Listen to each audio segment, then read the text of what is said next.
ഇന്ന് അത്യാവശ്യം മഴയൊക്കെയുള്ള ദിവസമാണെങ്കിലും ഞാൻ രാവിലെ തന്നെ കെട്ടിയൊരുങ്ങി പോകുന്നത് കുറച്ച് സാധനങ്ങൾ വാങ്ങാൻ വേണ്ടിയിട്ടാണ്. നമ്മുടെ NHS സ്റ്റാഫിനും പിന്നെ ബൂട്ട്സിൻ്റെ സ്റ്റാഫിനൊക്കെ ആയിട്ട് ഇവിടെ ബൂട്ട്സിൻ്റെ ഒരു ഷോപ്പുണ്ട്. അവിടെ പോയി നമുക്ക് കുറച്ചധികം സാധനങ്ങൾ ഡിസ്കൗണ്ട് പ്രൈസിൽ വാങ്ങാം.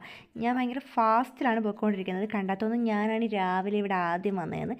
ഇല്ല, ഞാൻ ഈ ക്യൂവിൽ ഓടിപ്പോയി നിൽക്കാൻ വേണ്ടിയിട്ടാണ് ഈ പോകുന്നത്. എവിടെയെങ്കിലും ഒരു സ്ഥലത്ത് പോകണമെങ്കിൽ 5 മിനിറ്റിന് മുമ്പേയൊക്കെ എത്തുന്നത് അല്ലെങ്കിൽ ഓൺ ടൈം എത്തുന്നത് ഞാൻ ഈ ഒരു സ്ഥലത്ത് പോകാൻ വേണ്ടി മാത്രമാണ്.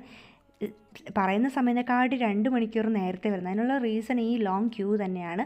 ഇതൊരു ലിമിറ്റഡ് ഡേയ്സിൽ മാത്രമേ ഇത് ഓപ്പൺ ആവുള്ളൂ, അതാണ് കാര്യം. അപ്പോൾ എനിവേ അകത്ത് കയറി സാധനങ്ങളൊക്കെ ലാവിഷായിട്ട് മേടിച്ചിട്ടുണ്ട്. നമുക്ക് ഒരു ടൈം ലിമിറ്റിനുള്ളിലേ കയറാൻ പറ്റുള്ളൂ. അതുപോലെ അകത്ത് കയറിയ ആൾ പുറത്തിറങ്ങിയാലേ അടുത്ത ആൾക്ക് കയറാൻ പറ്റും, അങ്ങനെയൊക്കെയാണ്.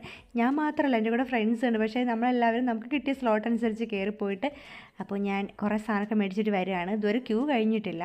അപ്പോൾ ഞങ്ങളെല്ലാവരും സാധനം മേടിച്ചിട്ട് തിരിച്ചു പോവാണ്. സ്റ്റിൽ അവിടുത്തെ ക്യൂ ഉണ്ട്. ഇത് 3 മണി വരെ ഉള്ളൂ. അപ്പം എല്ലാവരും മാക്സിമം നേരത്തെ വന്നിട്ട് കാര്യമില്ല. 11:30 അത് ഓപ്പൺ ആവത്തുള്ളൂ.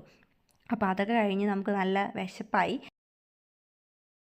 വിശക്കുന്നോടാ ഭയങ്കരമായിട്ട് നൈറ്റ് കഴിഞ്ഞല്ലേ, പക്ഷെ ഷോപ്പിങ്ങിന് പിന്നെ അവിടെ തന്നെ കുറേ കടകളൊക്കെ ഉണ്ടായിരുന്നു. അവിടെ ഒരു സ്ഥലത്ത് പോയപ്പോൾ ഇങ്ങനെ പെറ്റ്സൊക്കെ, എലിയും മുയലൊക്കെയാണ് പെറ്റ്സ്, അതിനൊക്കെ പോയി കണ്ടു. 18 കാരറ്റ് ഗോൾഡ് പ്ലേറ്റഡ് ആയിട്ടാണ്.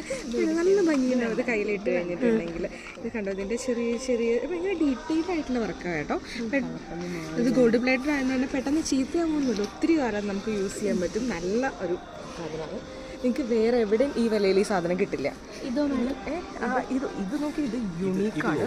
ഇതിന് വേറൊരു പീസ് എവിടെ കിട്ടില്ല. ഇത് ജാസിത്താത്തയുടെ കയ്യിലുണ്ടായിരുന്ന സാധനമാണ്.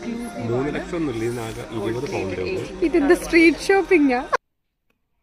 കുറേ നാൾക്ക് ശേഷമാണ് ഇങ്ങനെ എല്ലാവരും കൂടെ ഒരു ഷോപ്പിങ്ങിനൊക്കെ പോകുന്നത്. അപ്പോൾ ഞങ്ങൾ മാക്സിമം അവിടെ ഉള്ളായിരുന്ന എല്ലാ കടയിലും കയറി വേണ്ടുന്നതും വേണ്ടാത്തതുമായിട്ടുള്ള സാധനങ്ങൾ നോക്കുകയും എല്ലാം വാങ്ങിച്ചൊന്നുമില്ല. അപ്പോൾ അങ്ങനെ ഭയങ്കര ഹാപ്പി ആയിട്ട് നല്ലൊരു ദിവസം നല്ലപോലെ സ്പെൻഡ് ചെയ്തു. ഇച്ചിരി മഴയായിരുന്നു, അതേ ഉണ്ടായിരുന്നുള്ള പ്രശ്നം. അങ്ങനെ എല്ലാം കഴിഞ്ഞ് സെറ്റായി ഒരുപാട് പൈസ മുടക്കി വീട്ടിലേക്ക് പോവാണ്. അത്രയുള്ളൂ. ബൈ.